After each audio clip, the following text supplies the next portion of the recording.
Praise the Lord, जय मसीह की। आइए आज की सुंदर सुबह के लिए प्रभु का धन्यवाद करते हुए हम परमेश्वर के वचन पर अपने मन को लगाएं। मेरे साथ परमेश्वर के वचन को निकालिएगा। पहला कुरिन्थी अध्याय 12 और उसका वचन 14 निकालिए। यहाँ इस प्रकार से लिखा है, इसलिए कि देह में एक ही अंग नहीं परंतु बहुत से हैं। Praise the Lord, hallelujah. परमेश्वर के लोगों, यदि आप इस वचन के नीचे के भागों को पढ़ें तो परमेश्वर के वचन में बताया गया है कि सब अंग अगर मिलकर रहें तो शरीर का सही विकास हो पाएगा। यदि हम संगठित हैं, एक दूसरे से मिले हैं, एक दूसरे के साथ जुड़े हुए हैं तो हमारा संपूर्ण विकास होगा, अन्यथा हमारा विकास रुक जाएगा, अवरुद्ध हो जाएगा। एक अंगूर के गुच्छे को लीजिए। अगर एक अंगूर के गुच्छे पे जब एक अंगूर लगा रहता है तो वो पूरे गुच्छे के साथ साथ विकास करता है, उन्नति करता है, पोषण प्राप्त करता है।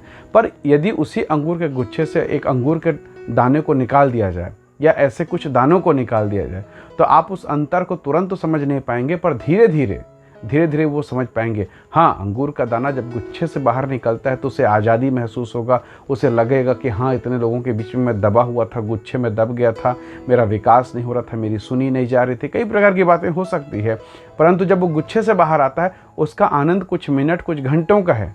फिर उसके बाद जब उस अंगूर को खरीदने के लिए जब लोग आते हैं तो गुच्छे का जो अंगूर होता है, जो गुच्छों के साथ में है, उसका कीमत अलग रहता है, और जो दाना गिर गया है उस गुच्छे से बाहर, उसकी कीमत डाउन हो जाती है। क्यों? क्योंकि गुच्छे से बाहर है, और गुच्छे से बाहर होने के कारण अब उसके अंगूर के भीतर में सड़ने की प्रक्रिया, उसके पीछे के हिस्से से कालापन की प्रक्रिया चालू हो रही है, और अब वो धीरे धीरे सड़ेगा और गंध के साथ, बदबू के साथ वो समाप्त हो जाएगा, खत्म हो जाएगा।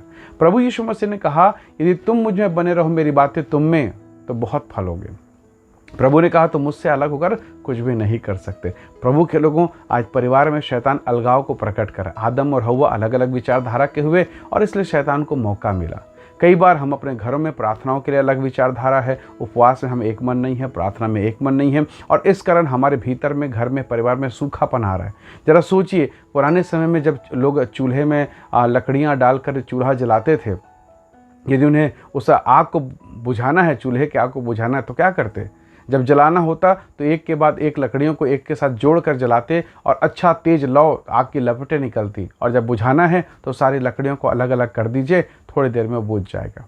कहने का मतलब, जब आप एक साथ रहेंगे जलेंगे, एक साथ रहेंगे धधकेंगे, एक साथ रहेंगे पोषण को पाएंगे। पेंतेकोस्त के दिन 120 लोग लगातार प्रार्थना कर रहे थे और पवित्र आत्मा की अग्नि प्रज्वलित हुई। Praise the Lord. परमेश्वर के लोगों, आज की सुबह हम परिवार में एक हो जाएं, पारिवारिक प्रार्थनाओं की शुरुआत करें, पारिवारिक आराधनाओं की शुरुआत करें, हम एक साथ मिलकर परमेश्वर के चरणों पर आंसू बहाने की शुरुआत करें। निसंदेह ये प्रक्रिया हम सबके जीवन के लिए, घर के लिए, परिवार के लिए आशीष का कारण बनेगा। परमेश्वर स्वयं चाहता, प्रभु का वचन हम कहता है, इसलिए देह में एक ही अंग नहीं, बहुत सारे अंग हैं, और इन अंगों का, पूरे अंगों का एक काम है, इस पूरे देह को। आपके शरीर में कितने प्रकार के अंग हैं?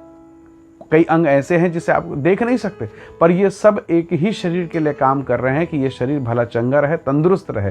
हमें भी उसी रीति से कार्य करना है, घर के लिए, परिवार के लिए, समाज के लिए, कलीसिया के लिए, ताकि एक देह अर्थात मसीह की देह उन्नति को प्राप्त करे, प्रभु का नाम ऊंचा होने पाए। जब हम मिलकर करेंगे हम फलवंत होंगे, अन्यथा हम बुझ जाएंगे, हम समाप्त हो जाएंगे, कोयले में कन्वर्ट हो जाएंगे। वो अंगूर का दाना जो गिरा वो सब कुछ खत्म हो गया। आप हिमालय को जानते हैं, हिमालय पर्वत, कितने सारे बर्फ़ के कण उसमें एक के बाद एक, हर साल, हर समय जब भी बर्फ़बारी होती, बर्फ़ की वर्षा होती, जमते चली जाती है, और वो होते होते इतना बड़ा पहाड़ बन गया है। बर्फ़ का है ना, पत्थर का नहीं है, साधारण बर्फ़।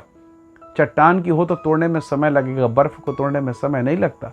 पर वो धीरे धीरे कई वर्ष, कई साल हो चुके हैं। आज हिमालय एक ऐसा विशाल पर्वत है कि दुश्मन भी वहाँ से उस पार से इस पार नहीं आ सकता। Praise the Lord. पर उसी बर्फ़ को अगर आप छीनी हथौड़ी लेके या किसी यंत्र से निकाल लें और उसका टुकड़ा निकाल कर अपने हाथ में रखें, आप देखेंगे कुछ मिनटों के बाद, घंटों नहीं कह रहा हूँ, कुछ मिनटों के बाद वो बर्फ़ का टुकड़ा आपके हथेली में आते घुलना चालू होगा। जैसे वो टीम से अलग हुआ, उसकी वैल्यू खत्म, उसका गुण खत्म, उसकी योग्यता खत्म। पर जब तक उस संगठन में था, उस ग्रुप में था, उस बर्फ के साथ था, मजबूत था, स्थिर था, और उसकी एक आइडेंटिटी थी। पर जैसे अलग होता है सब कुछ खत्म हो जाता है। इसलिए प्रभु के लोगों, ये समय है कि हम मसीह के देह में मिलकर आराधना करें, मसीह के देह में बनकर हम प्रभु की महिमा करें। इसीलिए प्रभु ने कहा, तो मुझसे अलग होकर कुछ नहीं कर सकते। हम कई बार शैतान हमें सिखाता है, अलग हो जा, कुछ करके दिखाना, अलग हो जा, कुछ होगा।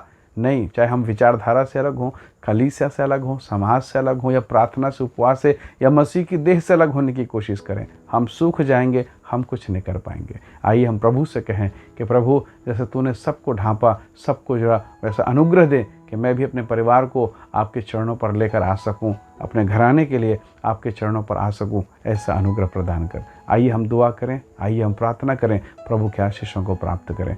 प्रेमी अनुग्रहकारी स्वर्गीय पिता, मेरे प्रिय भाई बहनों को जो इस संदेश, इस वीडियो को देखते सुनते हैं, आपके हाथों में सौंपता हूँ कि इन पर दया कर, अनुग्रह कर, आशीष दे प्रभु, और ये बहुतायत के आशीषों को प्राप्त कर सके। आप में जुड़े रहें, आनंदित रहें, हर्षित रहें और पोषण को प्राप्त करते रहें। प्रभु ये अलग होने ना पाएँ, ये कोयला ना होने पाए, ये सूखने ना पाएँ, परंतु तुझ में रहकर हरा भरा होते जाएं। प्रभु हम सारी महिमा आपको देते हैं। धन्यवाद पिता, प्रार्थना सुनने के लिए प्रभु यीशु के सामर्थी नाम से मांगते हैं, आमीन आमीन।